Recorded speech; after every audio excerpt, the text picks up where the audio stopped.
திருநீற்றி பச்சையை வச்சு நம்ம சோப்பு எப்படி ரெடி பண்ணலாம் அப்படின்னு பார்க்கலாம். இப்போ கற்றாழை ஒரு கீத்து நம்ம எடுத்துக்குவோம்.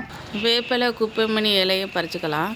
வீட்டிலேயே சோப்பு செஞ்சால் நம்மளுக்கு என்ன பயன், சமுதாயத்துக்கு என்ன பயன் அப்படின்னு நம்ம பார்க்கலாம் வாங்க. நம்ம 90% தேங்காய் எண்ணெயில் வச்சு தான் சோப்பு செஞ்சிடும்.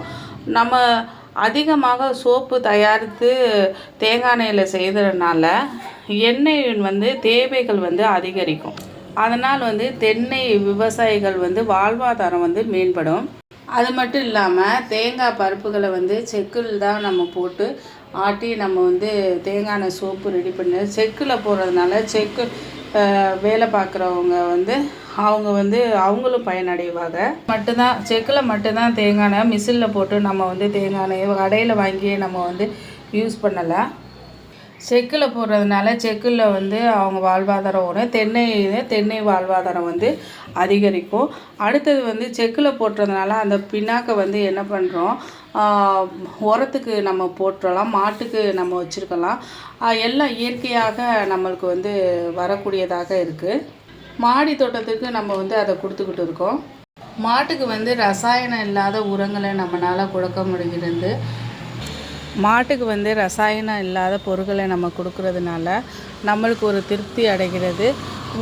மக்களுக்கு நாட்டுக்கு நம்ம சிறு துளி நம்மளால் முடிஞ்ச உதவிகளை நம்ம செய்கிற மாதிரி ஒரு திருப்தி நம்மளுக்கு கிடைக்கிறது. தேங்காயை நம்ம ஊரிலேயே வாங்கிக்கலாம். செக்கு நம்ம ஊரிலேயே போடலாம். புண்ணாக்கு இயற்கை உரை நம் நாட்டிலேயே விற்கலாம்.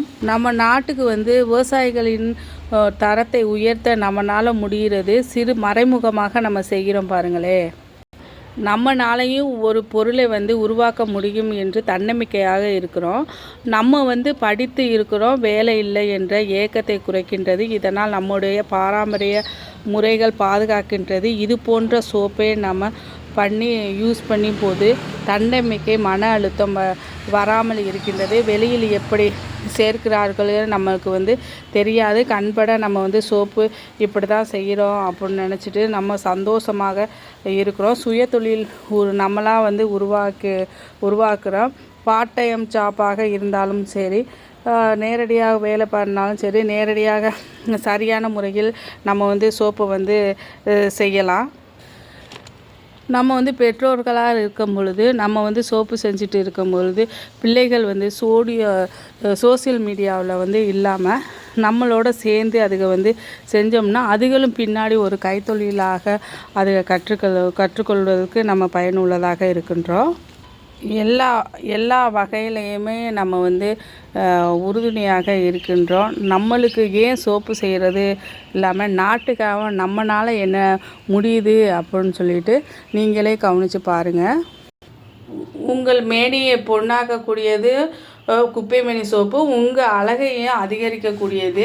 இதனால் நாட்டு மக்களுக்கும், தேங்காய் வியாபாரி, செக்கு வச்சுருக்கிறவங்க, அதே மாதிரி புண்ணாக்கு எல்லாமே நம்மளால் ஒரு சின்ன சோப்பு செய்கிறதுனால நம்ம எல்லாருக்கும் உதவியும் செய்கிறோம். நம்மளால் பணம் பொருள் கொடுக்க முடியாட்டியோட இந்த சின்ன சின்ன உதவிகளை நம்ம செய்கிறோம். இப்போ புரியுதா உங்களுக்கு ஏன் நம்ம சோப்பு செஞ்சு யூஸ் பண்ணுறோம் அப்படின்னு? ஃபஸ்ட்டு நம்ம யூஸ் பண்ணுவோம்.